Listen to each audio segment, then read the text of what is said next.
The term alpha isn't really accurate when describing most of the leaders of wolf packs because the term implies that the wolves fought and competed strongly to get to the top of the pack.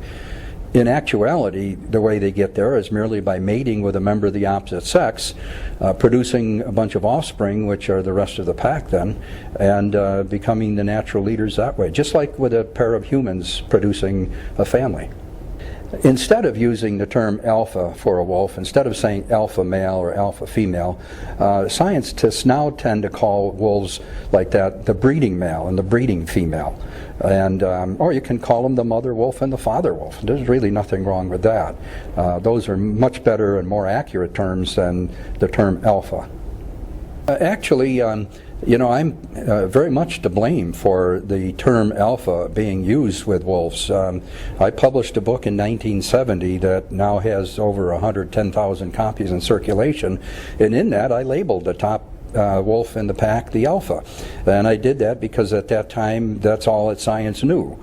But we've learned a lot. That book was published in 1970, and in the 35 years since that time, we've learned an awful lot. One of the things we've learned is that the term alpha is really incorrect when applied to most wolf pack leaders.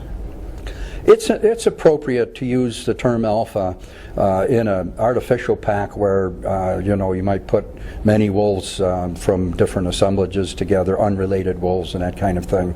Then they would form a pecking order or a dominance hierarchy, and you could call the top animal at that point the alpha. But that rarely happens in the wild, if ever.